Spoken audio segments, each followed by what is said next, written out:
Вы знаете, я не знаю, как господин Обама, я не знаю, как премьер-министр Великобритании, но я хочу заступиться за нашего президента, господина Януковича Виктора Федоровича. Вот он сам из нашего региона, из города, который называется Янакиево, из одной части Украины, которая очень индустриально не могу сказать, раздвинута украинскую мову. Так. Но я хочу сказать, что он тоже входит в часть мирового заговора. Но нам так не кажется. Я не думаю, что им кто-то управляет, потому что это человек абсолютно независимый. Или мировой заговор и его накрыл тоже.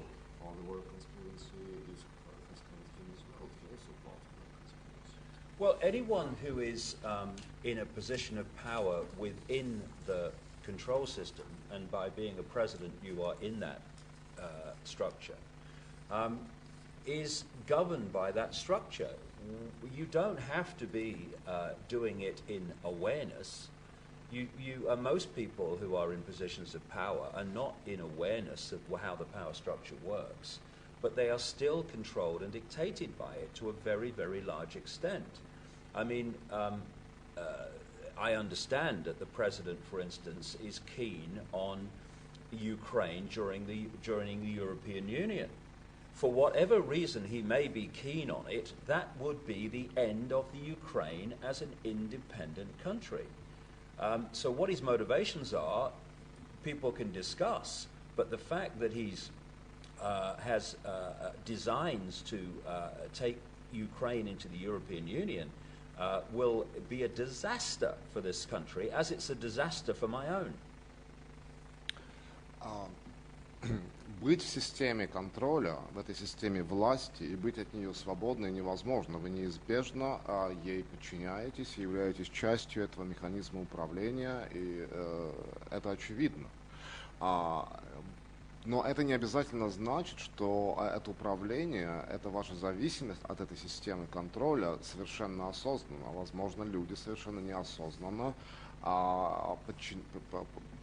проводят некую волю, даже не вполне этого осознавая.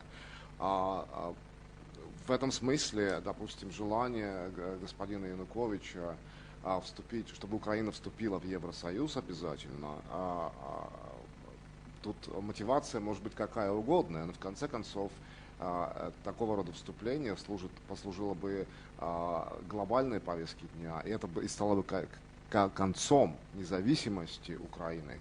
Украинская независимость закончится так сразу, как только Украина вступит в Евросоюз. Это будет катастрофа абсолютная для украинской независимости, как это стало катастрофой для британской независимости в моей стране. The point being that for the few to increase their power over the many, they have to constantly centralize decision making. And this is what the European Union was designed to be from the start. We had a situation once where we were in tribes, and the tribes decided what the tribes would do. The tribes, lots of tribes then came together under what we call nations, and now a central point is dictating to all the other previous tribes. Now in the European Union, we're pulling the nations together and being dictated to from a central point. And all the time, fewer and fewer and fewer people are dictating to more and more and more, and that's the idea. And whether Mr.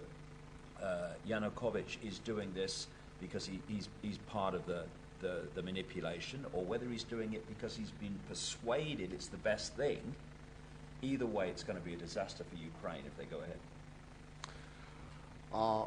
На протяжении европейской истории мы продвигались от племен к народам, к нациям и так далее. А потом, в конце концов, нации решили объединиться, вот этот Европейский Союз, да, и так далее. С продвижением такого рода централизация становится все более сконцентрированной, да, она увеличивается, интенсифицируется.